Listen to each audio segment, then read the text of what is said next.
Hi, എല്ലാവർക്കും നമസ്കാരം. വളരെ നല്ലൊരു അവസരം ഞാൻ നിങ്ങളെ പരിചയപ്പെടുത്തട്ടെ. എന്താണെന്നോ, FCI ഫുഡ് കോർപ്പറേഷൻ ഓഫ് ഇന്ത്യയുടെ സൈഡിൽ നിന്ന് വരുന്ന 33,500 വേക്കൻസിയുള്ള പുതിയൊരു നോട്ടിഫിക്കേഷൻ വരാനായിട്ട് പോവുകയാണ്. അപ്പോൾ ഈ ഒരു വീഡിയോ എല്ലാവരും ഒന്ന് ശ്രദ്ധിച്ചു വെച്ചോളുക. ഇതിന്റെ നോട്ടിഫിക്കേഷൻ വന്നാൽ ഉടനെ തന്നെ നിങ്ങൾ എല്ലാവരും അപ്ലൈ ചെയ്യാനായിട്ട് തയ്യാറെടുക്കുക. എന്താണ് FCI?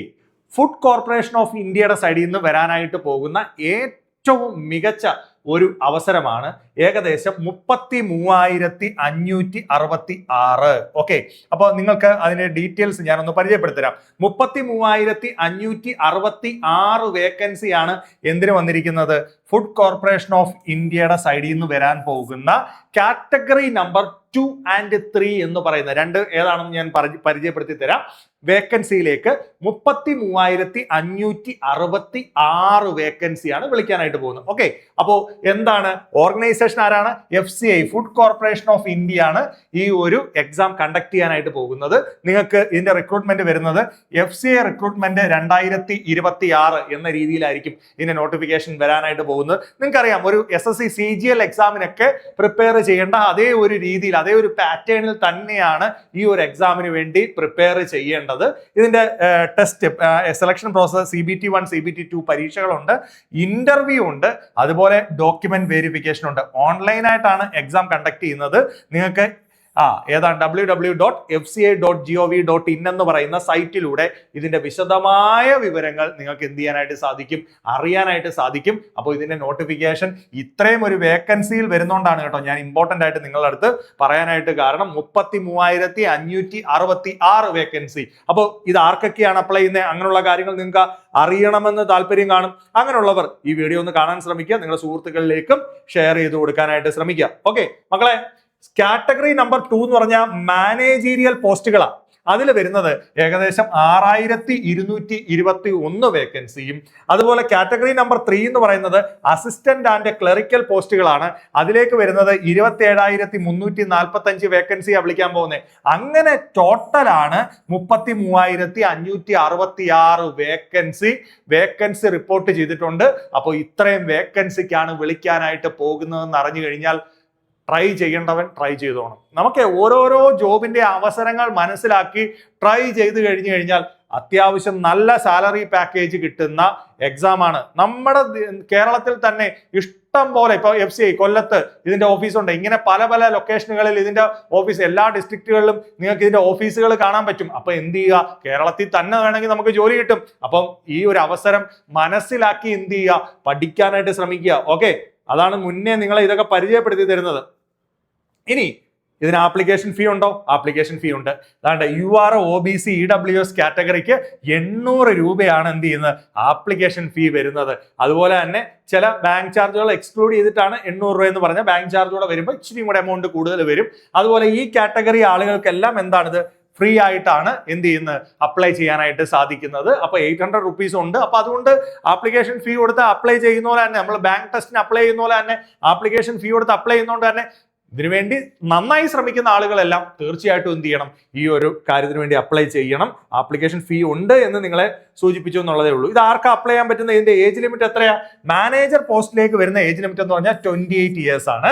മാനേജർ ഹിന്ദി എന്ന് പറഞ്ഞൊരു പോസ്റ്റ് ഉണ്ട്, അവിടേക്ക് എത്ര വരുന്നത്? 35 ഇയേഴ്സ്, 35 വയസ്സ് വരെയാണ് വരുന്നത്.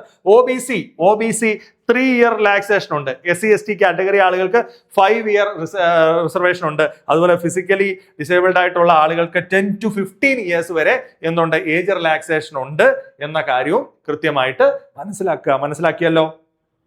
ഇനി എന്താ നിങ്ങൾക്ക് അറിയേണ്ടത്? ഈ പോസ്റ്റുകളിലേക്കുള്ള ക്വാളിഫിക്കേഷൻ എന്താ? അപ്പൊ അതുകൂടെ നിങ്ങളൊന്ന് കൃത്യമായിട്ട് മനസ്സിലാക്കിയോ.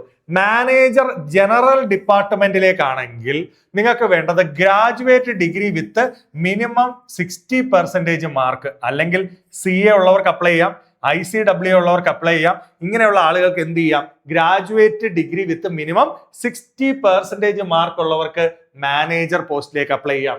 ഇനി മാനേജർ ടെക്നിക്കൽ പോസ്റ്റുകൾ ഉണ്ട് മക്കളെ. അപ്പൊ അത് ഏതൊക്കെയാ? BSc അഗ്രികൾച്ചർ പഠിച്ചവർക്ക് ഇവിടെ ഓപ്ഷൻ ഉണ്ട്. BTech, BE ഫുഡ് സയൻസ് പഠിച്ചിട്ടുള്ള ഓർ റിലേറ്റഡ് ഫീൽഡുകൾ പഠിച്ചിട്ടുള്ളവർക്ക് എന്തുണ്ട്, മാനേജർ ടെക്നിക്കൽ പോസ്റ്റിലേക്ക് സെപ്പറേറ്റ് ആയിട്ട്. അപ്പൊ ഇതൊക്കെ നമ്മുടെ ഫീൽഡ് ബേസ് ആയതുകൊണ്ട് കോമ്പറ്റീഷൻ കുറയും. ഇപ്പൊ BSc അഗ്രികൾച്ചർ പഠിച്ചവര് അല്ലെങ്കിൽ ഫുഡ് സയൻസ് പഠിച്ചിട്ടുള്ളവര് അങ്ങനെ ടെക്നിക്കൽ പോസ്റ്റിലേക്ക് മാനേജറായിട്ട് വിളിക്കുമ്പോൾ അതുള്ളവർക്ക് മാത്രമേ അപ്ലൈ ചെയ്യാൻ പറ്റുള്ളൂ. പറഞ്ഞ മനസ്സിലായോ?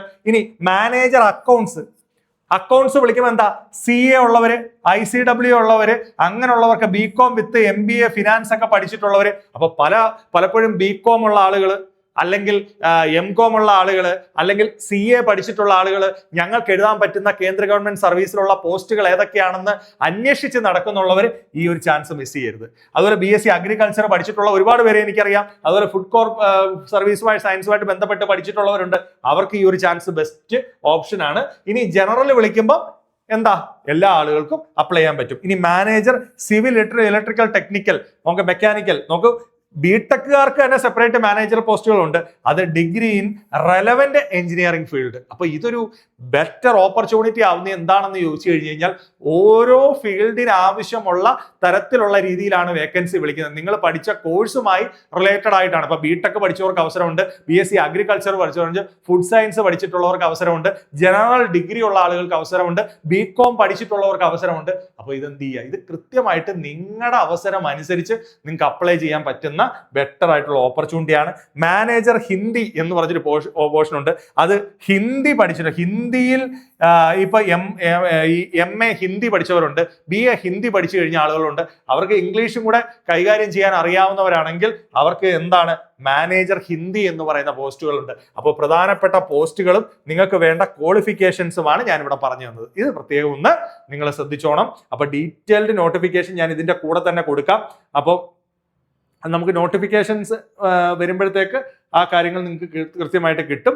ഓക്കെ, ഇനി എന്താ FCA റിക്രൂട്ട്മെന്റ് സെലക്ഷൻ പ്രോസസ് എങ്ങനെയാണ് ഈ എക്സാമിലേക്ക് നമുക്ക് സെലക്ഷൻ കിട്ടുന്നത്? മക്കളെ, നമുക്കൊരു കമ്പ്യൂട്ടർ ബേസ്ഡ് ടെസ്റ്റ് ഉണ്ട്. അത് phase 1 phase 2 എന്ന് പറയുന്ന CBT 1 CBT 2 പരീക്ഷകളുണ്ട്.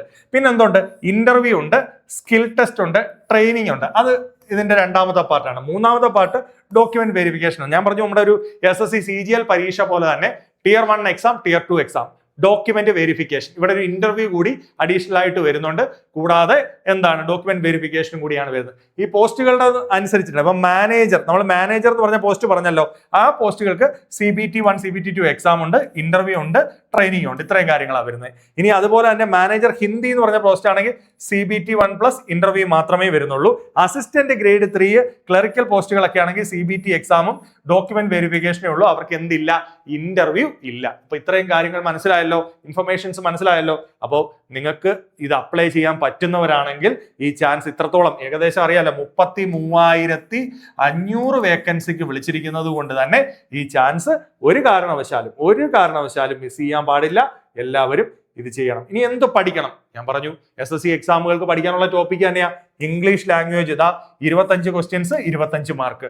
ഇനി അതൊക്കെ ന്യൂമറിക്കൽ ആപ്റ്റിറ്റ്യൂഡ് 25 ക്വസ്റ്റ്യൻസ് 25 മാർക്ക്. അതുപോലെ റീസണിങ് എബിലിറ്റി 25 ക്വസ്റ്റ്യൻസ് 25 മാർക്ക്. പിന്നെന്താ, ജനറൽ സ്റ്റഡീസ് 25 ക്വസ്റ്റ്യൻസ് 25 മാർക്ക്. ഇത് തന്നെ അല്ലേടാ നമ്മുടെ SSCയുടെ സിലബസ്, ഇത് തന്നെയല്ലേ? കൃത്യമായി ടൈം സ്ലോട്ട് കൂടി ഉണ്ട്. 60 മിനിറ്റ് ആണ് നമുക്ക് കിട്ടുന്നത്. അപ്പോൾ ഒരു SSC CGL എക്സാമിനൊക്കെ പ്രിപ്പയർ ചെയ്യുന്നവരെ സംബന്ധിച്ച് മസ്റ്റായിട്ടും ട്രൈ ചെയ്യേണ്ട എക്സാം തന്നെയാണ്. അപ്പോൾ SSC CGL ലെവലിലൊക്കെ പ്രിപ്പയർ ചെയ്യുന്ന ആളുകളാണ് നിങ്ങളെങ്കിൽ, അല്ലെങ്കിൽ ഇനി പ്രിപ്പയർ ചെയ്യാൻ ആഗ്രഹിക്കുന്ന ആളുകളാണെങ്കിൽ ധൈര്യമായിട്ട് എന്ത് ചെയ്യുക, ധൈര്യമായിട്ട് ഈ ഓപ്പർച്യൂണിറ്റി എടുത്ത് പഠിക്കാനായിട്ട് ശ്രമിക്കുക. അപ്പൊ എന്താണ് പഠിക്കേണ്ടതെന്ന് വ്യക്തമായിട്ട് ഞാൻ പറഞ്ഞു തന്നു. വ്യക്തമായിട്ട് എന്തെങ്കിലും ഡൗട്ട് ഉണ്ടെങ്കിൽ ദിശയുടെ നമ്പറുകൾ ഞാൻ കൊടുത്തേക്കാം, അതിൽ വിളിച്ചാൽ നിങ്ങൾക്ക് കൃത്യമായിട്ട് ഇൻഫർമേഷൻസ് കിട്ടും. അപ്പൊ പഠിക്കേണ്ട കാര്യം മനസ്സിലായല്ലോ. ഓക്കെ, ഇനി ഇതിന് അത്യാവശ്യം സാലറി ഉണ്ടോ? നല്ല സാലറി പാക്കേജ് ആണ്. നല്ല സാലറി. ഇപ്പൊ മാനേജർ പോസ്റ്റ് വരുന്നത് ഏകദേശം 40,000 മുതൽ 1,40,000 വരെയാണ് ബേസിക് പേ. മക്കളെ, ബേസിക് പേ ആണ് പറഞ്ഞത് മനസ്സിലായോ? അപ്രോക്സിമേറ്റ് ഗ്രോസ് സാലറി എന്ന് പറഞ്ഞാൽ ഇങ്ങനെ അങ്ങ് പോകും. അതുപോലെ തന്നെ in addition to basic pay, employees, HRA, DA, travel allowance, performance bonus, അങ്ങനെ കുറെ മെഡിക്കൽ അലവൻസ് ഉൾപ്പെടെയുള്ള കാര്യങ്ങൾ എക്സ്ട്രാ ആയിട്ട് വരും. അസിസ്റ്റന്റ് ഗ്രേഡ് 3 കാറ്റഗറി വരുമ്പോൾ ഇതാണ് നമ്മുടെ എന്തെന്ന് പറയുന്നത്, ബേസിക് പേ എന്ന് പറയുന്നത്. അപ്പോൾ ഇനി 8ാം ശമ്പള കമ്മീഷൻ കൂടി വരുമ്പോൾ നല്ല ഒരു ഓപ്പർച്യൂണിറ്റിയാണ്. അപ്പോൾ ഇത് വളരെ പ്രധാനപ്പെട്ട ഒരു ഓപ്പർച്യൂണിറ്റി ആയതുകൊണ്ട് തന്നെയാണ് നിങ്ങളെ പരിചയപ്പെടുത്തുന്നത്. ഇതിന്റെ നോട്ടിഫിക്കേഷൻ ഉടനെ വരാനായിട്ട് പോകും. അപ്പൊ നോട്ടിഫിക്കേഷൻ വന്നു കഴിഞ്ഞു കഴിഞ്ഞാൽ കുറച്ച് സമയം നമുക്കുണ്ടാവും, 3-4 മാസം സമയം ഉണ്ടാവും. അപ്പോൾ ഇപ്പോഴേ അത് മനസ്സിലാക്കി പഠിക്കാൻ വേണ്ടിയിട്ട് ക്ലിയർലി നിങ്ങളോട് പറഞ്ഞു തരുന്നു എന്നുള്ളതേ ഉള്ളൂ. അപ്പോൾ വീണ്ടും ഞാൻ പറയുന്നത്, ദിശയുടെ ഓരോ ഓഫ്ലൈൻ അക്കാഡമികളുടെ നമ്പറാണ്. ട്രിവാൻഡ്രത്തെ നമ്പറുണ്ട്, കൊല്ലം അക്കാഡമിയിലെ നമ്പറുണ്ട്, ഇത് കൊട്ടാരക്കര ബ്രാഞ്ചിലെ നമ്പറാണ്, തൃശ്ശൂർ നമ്പറാണ്, കോഴിക്കോട് നമ്പറാണ്. ഈ ഓഫ്ലൈൻ ബ്രാഞ്ചുകളിലെല്ലാം ഇതിന്റെ ക്ലാസ്സുകൾ അവൈലബിൾ ആണ്. കൂടാതെ ദിശ ലേണിംഗ് ആപ്ലിക്കേഷനിലൂടെ ഓൺലൈൻ ആയിട്ടും FCA ക്ലാസ്സുകൾ നിങ്ങൾക്ക് അവൈലബിൾ ആണ്. അപ്പൊ പഠിക്കാൻ താല്പര്യമുള്ള ആളുകൾ ഈ അവസരം ഒരു കാരണവശാലും മിസ് ചെയ്യാതെ തീർച്ചയായിട്ടും പഠിക്കുക. എന്തെങ്കിലും ഡൗട്ട് ഉണ്ടെങ്കിൽ വീഡിയോയുടെ താഴെ നിങ്ങൾ കമന്റ് ആയിട്ട് ചോദിച്ചാൽ മതി, അത് ഞാൻ നിങ്ങൾക്ക് പറഞ്ഞു തരാം. അപ്പോൾ okay, thank you, all the best.